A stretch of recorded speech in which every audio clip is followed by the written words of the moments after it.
하나님 말씀 같이 보겠습니다. 마가복음 7장 14절로 23절까지의 말씀을 함께 보겠습니다.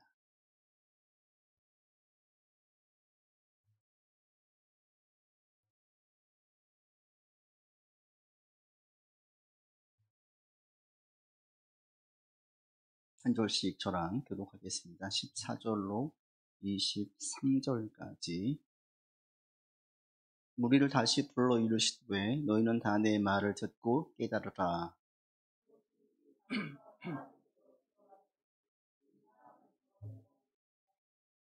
사람 안에서 나오는 것이 사람을 더럽게 하는 것이니라 하시고,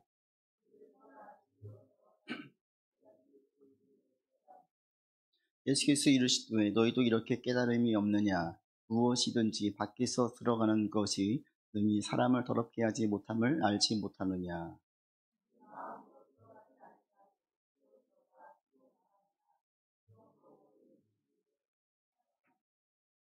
또 이르시되 사람에게서 나오는 그것이 사람을 더럽게 하느니라.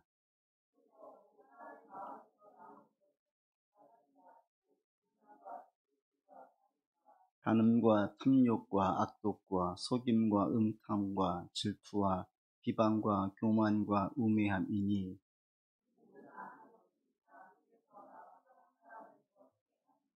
아멘. 몇 해 전에 어느 집사님과 얘기를 나누다가 이 집사님이 이제 그 친구들과 아마 산을 가셨는데 좀 알려진 절이 있대요. 절이 있었는데 요즘에는 그 절에서 보면은 음식을 산에 있는 재료들을 가지고 음식을 만들어서 판매하잖아요. 거기서 식당처럼 운영하는 곳이 있는데 거기서 밥을 먹고 가자 이렇게 누가 얘기를 했나 봐요. 이분이 펄쩍 뛰면서 귀신들에게 절하는 곳에서 왜 밥을 먹냐고, 안 먹겠다고, 그리고 이제 안 먹고 왔다라는 거예요. 이 얘기를 듣고 이제 우리가 잘 생각을 해봐야 되는데, 이 불교에서 거기서 밥을 먹으면 이게 귀신에게 절하는 걸 먹는 음식이니까 이게 신앙이 안 좋고 해로워서 안 먹는 게 옳습니까? 아니면 먹어도 괜찮습니까? 여러분들 어떻게 생각하세요? 좀 더 심하게 얘기해서 무당이 구술했어요. 구판에 벌어져 있는 음식을 먹어도 됩니까? 안 됩니까? 먹으면 믿음에 해롭습니까? 상관이 없습니까? 이런 부분이거든요. 오늘 본문에 보면 이게 답은 너무 간단합니다. 오늘 여러분 15절 보십시오. 15절 분명하게 말씀하시는데 같이 읽겠습니다. 무엇이든지 밖에서 사람에게로 들어가는 것은 능히 사람을 더럽게 하지, 간단하게 말하면 먹는 것은 사람을 더럽게 하지 못한다. 특히 명절 때 가끔 집안에 그런 충돌이 있는데, 믿지 않는 큰 집에 가가지고 같이 있는 둘째 집에서 제사를 안 지고 예배를 드리는데, 믿지 않는 큰 집에 가면 이제 명절날 제사를 드리잖아요. 제사 드리고 난 그 음식을 안 먹겠다라는 거예요. 먹으라 안 먹어라. 이게 또 큰 싸움이 되는 경우가 가끔 있어요. 이걸 안 먹어야 믿음을 지키는 것이냐, 이거 먹으면 마치 귀신을 먹고 귀신을 숭배했던 거 음식을 먹는 것이냐, 그리고 그게 먹으면 안 좋은 것이냐 하는 분들이 있는데, 결론적인 정답은 뭐냐? 아무 문제가 없다는, 아무 문제가 없다. 그것은 음식을 통해서는 뭐가 들어오는 게 아니다. 음식은 우리 신앙에 아무런 영향을 주지 못한다. 이게 지금 우리가 들을 때에는 사실은 별로 와닿지 않는 분들도 많을 거예요. 그런데 이 예수님 당시 예수님께서 이렇게 말씀하셨을 때 그 듣고 있었던 모든 사람들은 진짜 다 충격받았어요. 전부 다, 한 사람도 예외 없이. 왜냐하면 유대인들은 음식에 대해서 매우 예민하거든요. 지금도 그래서 유대인들 돼지고기 안 먹잖아요. 부정한 거니까 안 먹는 거예요. 그들은 지금도 싱크대가 2개가 있대요. 깨끗한 걸 씻는 용도, 더러운 걸 씻는 용도. 구분해서 있어요. 음식이 신앙과 직결된다고 믿고 있고, 이게 오랫동안 모세 시대부터 오랫동안 내려져 와서 이게 완전히 고착화됐어요. 이건 진리예요, 진리. 부정한 걸 먹으면 더러워진다. 그런데 예수님께서 완전히 파격적인 선언을 하시는 거예요. 들어오는 것은 더럽지 않다. 그러니까 이걸 들을 때 그 당시에 모든 사람들 전부 다 쇼킹한 거예요. 이게 지금 무슨 얘기야? 그럼 우리가 고수해 왔었던 그 신앙을 위해서 좋게 지켜왔었던 모든 것이 다 이게 엉터리란 이야기야? 이렇게 되는 거예요.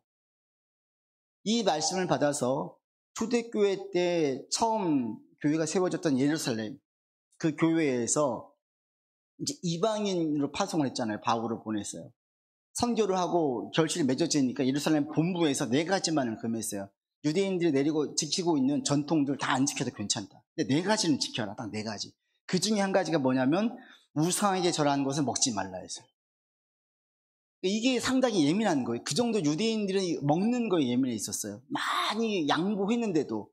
그래서 베드로 같은 경우에도 믿은 다음에 이방인과 식사하다가 예루살렘에서 사람들이 온다는 이야기를 듣고 그 자리를 피하는 거예요.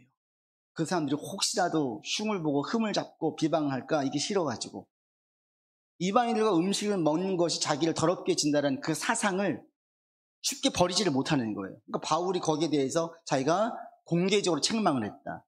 믿음으로 구원받는 것이고 이거 아무 영향이 없고 이방 그리스도인들 그런 부끄럽게 여기는 것인 거기에 대해서 면책을 했다라고 공개적으로 갈라디아서에서 이야기를 해요. 이렇게 음식에 대해서 까다로웠고 양보를 했는데 믿음의 사람들 상당히 유연하게 했는데 바울 때는 더 나가요. 고린도에 보면은 바울이 우상에게 숭배하는 음식 먹어도 괜찮다 얘기를 해요.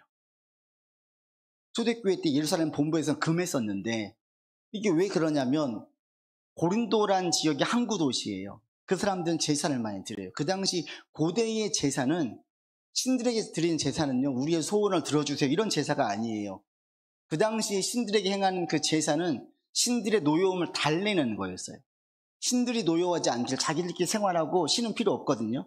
우리끼리 생활을 하는데 신들이 노여워하면 안 되니까 신을 달래는 제사, 그런 목적으로 제사를 드렸어요. 그러니까 없어도 제사는 드려야 되는 거예요. 왜? 신 노여워하면 안 되니까. 빚을 내서라도 제사를 드렸어요.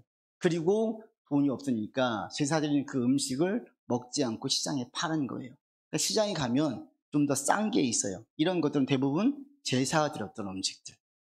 이걸 가지고 나온 거. 이걸 먹을 것이냐 말 것이냐. 거기에 대해서 바울은 먹어라. 돈이 없어서 싼 걸 사서 먹어야 된다면 묻지 말고 먹어라. 다만 만약에 이게 우상의 제물로 드려진 것인 걸 알고 주변 사람들이 수군되어지고 그걸로 시험에 든다면 먹지 마라.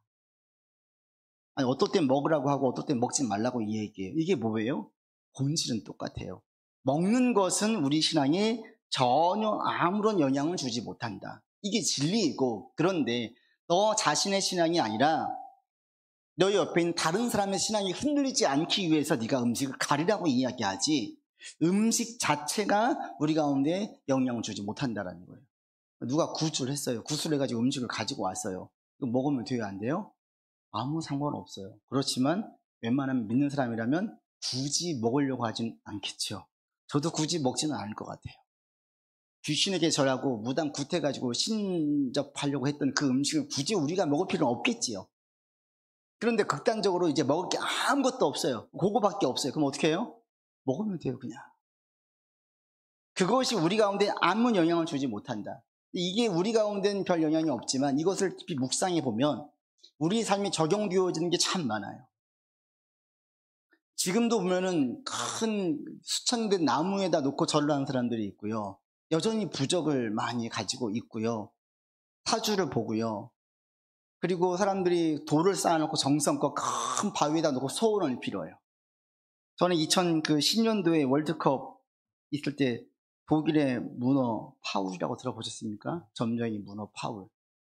이 문어에게 그 팀들 그 상자에다 놓고 거기에다가 그 수족관에다가 홍합을 놓고 어느 상자로 들어가는지 봤더니 문어가 들어가는 곳곳마다 다 승리를 한 거예요. 그 점쟁이 문어가 됐어요. 그 뒤로는 그 문어 얘기가 안 나와요. 왜 안 나오겠어요? 안 맞으니까 안 나오겠죠. 근데 그 해에는 다 맞췄어요. 결승까지. 그래서 쪽제기 완전히 그 영물이 됐어요. 영물이. 없어요. 영물 없어요. 전에 있던 교회에서 제가 부목사로 있을 때에 그 교육전사님, 중고등부 가르치는 교육전사님 설교 중에 그렇게 한 거예요. 여러분이 컵에도 영이 있습니다. 돌에도 영이 있습니다. 이런 거예요. 그래가지고 듣고 있던 선생님이 놀래가지고 난리가 나서 저를 찾아왔어요. 제가 그 당시 교육부 담당 목사였거든요. 찾아와가지고 목사님 이렇게 설교하는데 이거 아니지 않아요? 얘기하는 거예요. 깜짝 놀라가지고 불러다가 같이 이제 교육자들과 회의를 해가지고 좀 제가 좀 질책을 좀 하긴 했어요. 이게 무슨 얘기냐, 그게. 결국은 교회에서 권고해서 사직을 하고 나갔는데, 이것은 신앙이 아니에요. 토테미즘이지.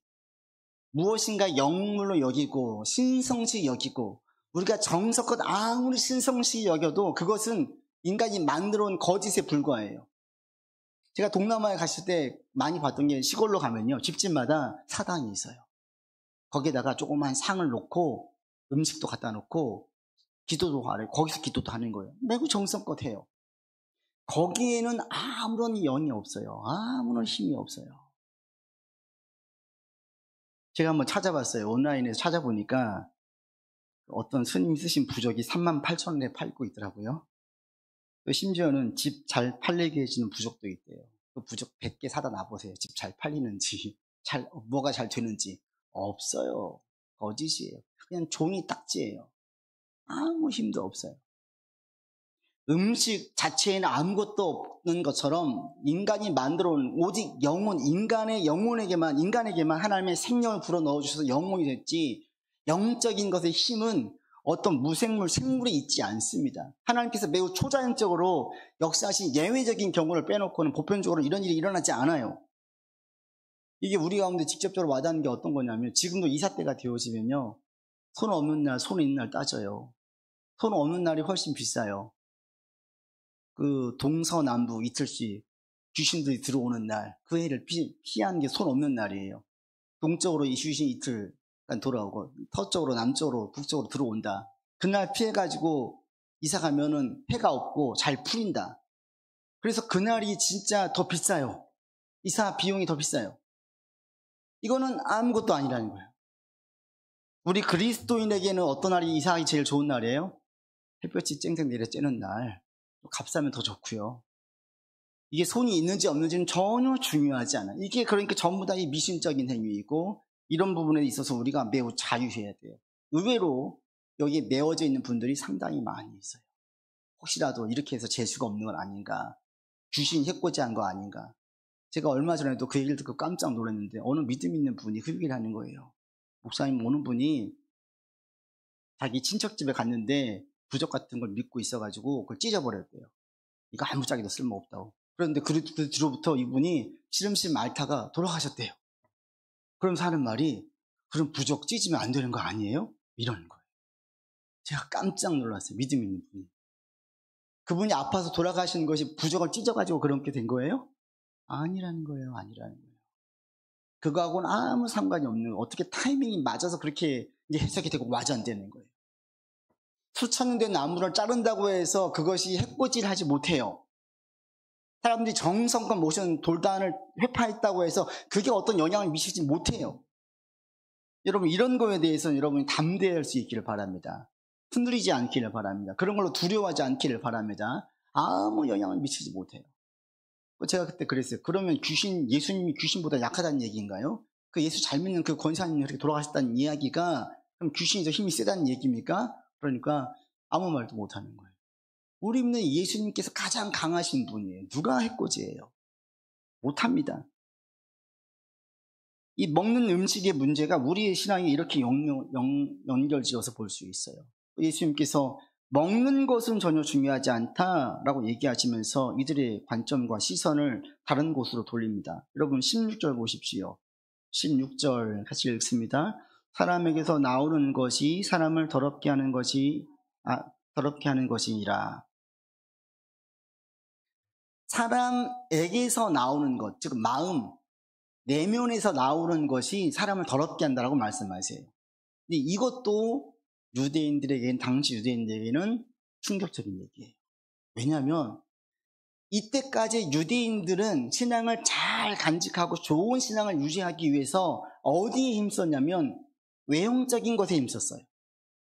정한 거 먹고 손을 깨끗하게 씻고 와서 음식을 먹어야 되고 안식일 지켜야 되고 부정한 거 만지면 안 되고 이런 것들을 통해서 아주 예민해져 있었어요. 외적인 것에.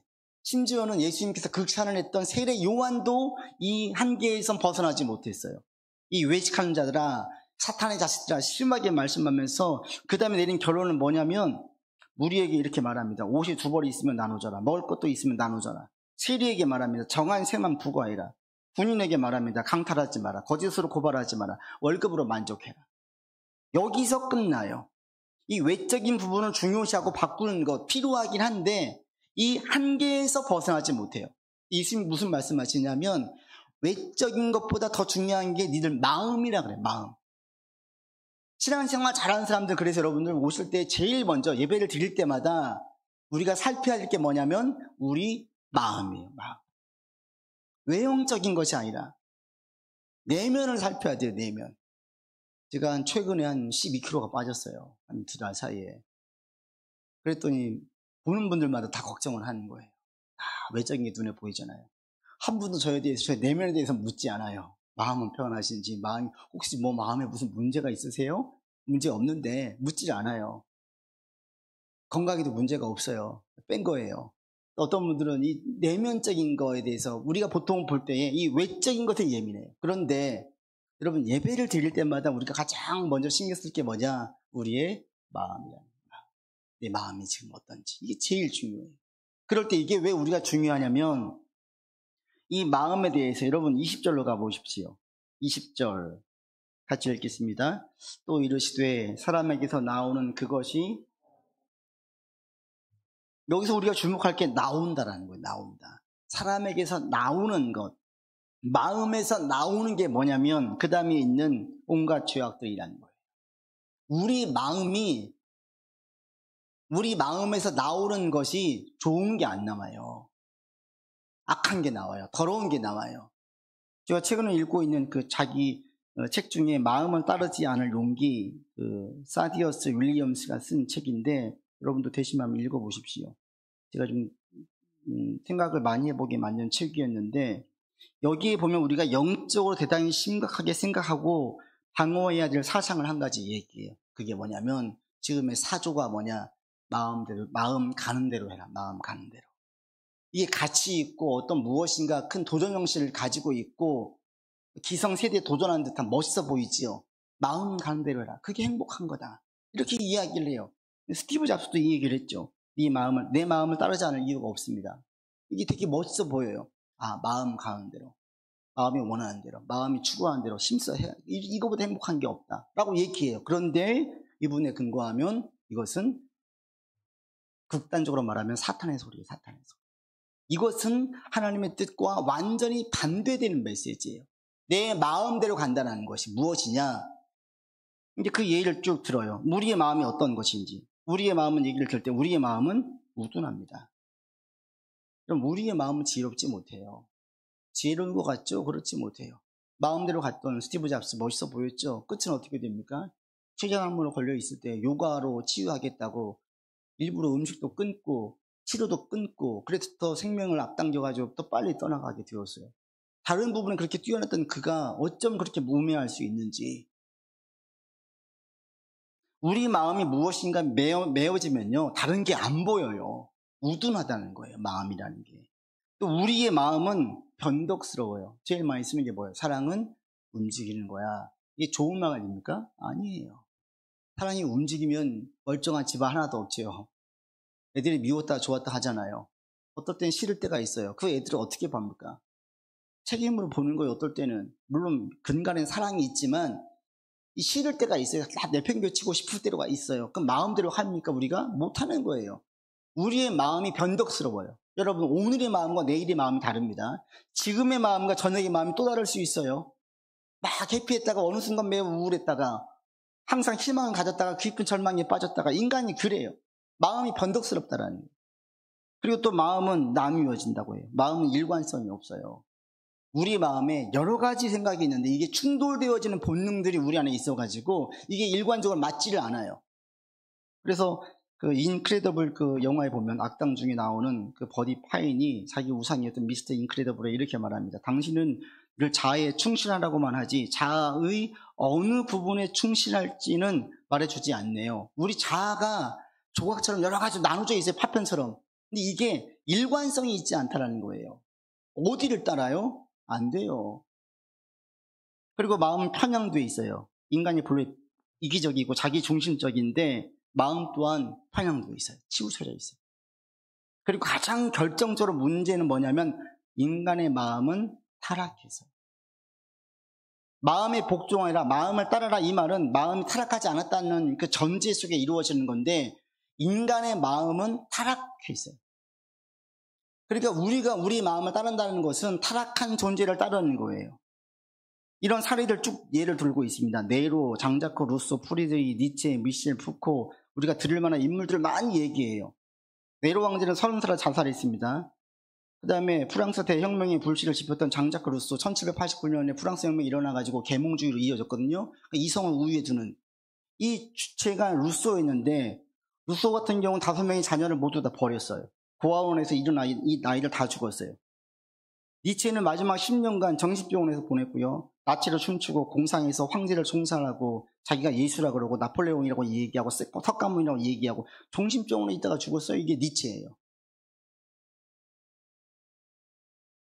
자기를 존중하고 마음을 따르라는 얘기는 결국 이 온전히 마음을 따르는 사람들 보면 끝이 안 좋아요.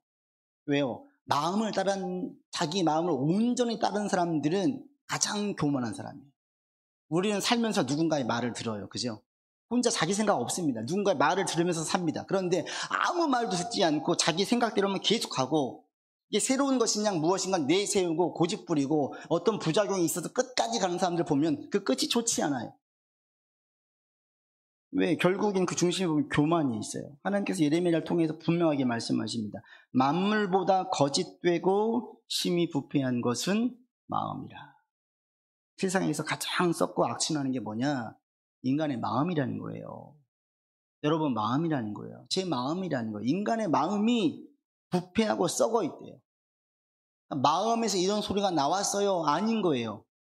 이게 불교와 우리의 가장 큰 차이이기도 합니다. 불교는 다 비워요. 그래서 마음에서 나오는 소리를 들어요. 우리는 아니에요. 우리가 볼 때 우리의 마음은 뭐와 같냐면, 여러분, 밭에 논밭과 같아요. 농부가 열심히 씨를 뿌리는데 꼭 뭐가 자라납니까? 잡초가 꼭 자라요. 뽑아야 돼요. 음식물을 가만 둬보세요. 이거 두면은 꼭 벌레가 생기죠. 왜 그래요? 그 안에 있는 많은 미생물들이 자라는 거예요. 우리 마음이 이와 같아요. 우리 마음에서 내가 아무리 관리를 해도 어느 순간 잡초가 생겨요. 우리 안에 있어요. 더러운 것들이 올라와요. 우리 안에 이런 마음이 생겨나서 우리가 우리 마음에 있는 잡초를 뽑아야 돼요. 자기 마음 관리를 해야 돼요. 여러분 마음을 살필 수 있기를 바랍니다. 교회에 올 때마다 옷 단정하게 입기 전에 내 마음을 한번 보세요. 하나님, 지금 제 마음 주님께 향해 있습니까? 어제까지 무슨 생각하다 오셨습니까? 어제 저녁에 무슨 생각을 제일 많이 하셨습니까? 요즘에 어떤 걸로 고민하고 계십니까? 그 고민 중심에 주님이 있습니까? 내 혼자 고민하고 있습니까? 마음을 살피는 거예요. 예배에 왔을 때에 제일 첫 번째, 하나님, 제 마음이 평안한지. 주님께서 제자들에게 말씀하실 때 부활하신 다음에 평안하뇨? 묻죠. 마음의 상태를 묻는 거예요. 평안하뇨. 여러분 지금 마음의 상태가 어떠십니까? 바울은 고린도전서 11장에서 성찬식을 할 때 인용되어진 말씀을 얘기해죠. 성찬식을 하기 전에 이렇게 얘기하죠. 자기를 살피고 그 다음에 성찬에 참여하라. 그렇지 않으면 자기의 죄를 먹고 마시는 것과 같다. 성찬식이 초대교회 때는 거의 매주 있었어요. 즉 매주 마음을 살피라고 권면했다는 거예요. 여러분도 이 시간 여러분 마음을 살펴보시기를 바랍니다. 여러분 마음은 어때요? 우리가 시선으로 주님을 바라보지만 순간순간 이 말씀의 검으로 내 마음을 살펴야 돼요. 성령의 불로 우리 안에 있는 잡초들 태워야 돼요. 그렇지 않으면 우리가 풍성한 열매를 맺을 수가 없어요. 가시가 자라가지고 열매를 맺지 못하게 막아요. 세상의 염려와 근심과 쾌락과 즐거움들이 우리 가운데 우리의 걸 막아서 마음 가운데 열매를 맺지 못하게 만들어요. 이런 마음에 있는 잡초를 뽑으시기를 바랍니다. 성령의 불로 태우시기를 바랍니다. 말씀의 검으로 다 자르시기를 바랍니다. 계속 우리 마음에 말씀의 씨를 뿌려야 되는 거예요. 말씀의 씨를. 그러니까 여러분 가운데 이 마음을 관리하지 못하면 우리 안에 있는 잡초들이 자라나가지고 열매를 맺지 못하게 만든다는 사실을 분명하게 아시기를 바랍니다. 하나님 안에 있는 자들은 그래서 반드시 소망 가운데 있어요. 기쁨 가운데 있어요. 감사 가운데 있어요. 여러분 마음이 어떤지 모르겠거든 한번 이걸 살펴보십시오. 내가 지금 기쁨이 있나? 감사가 있나? 소망이 있나? 여러분 기도할 때 탄식과 절망 가운데 기도하십니까? 이건 다 잡초가 지금 우리 가운데 있어서 그러는 거예요. 하나님이 살아계시다면 우리가 소망 가운데 기도하지 않을 이유가 없어요.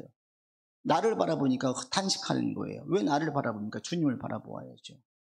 왜 현실을 바라봅니까? 말씀을 바라보아야지요. 이 시간 여러분의 마음을 새롭게 할 수 있기를 바랍니다.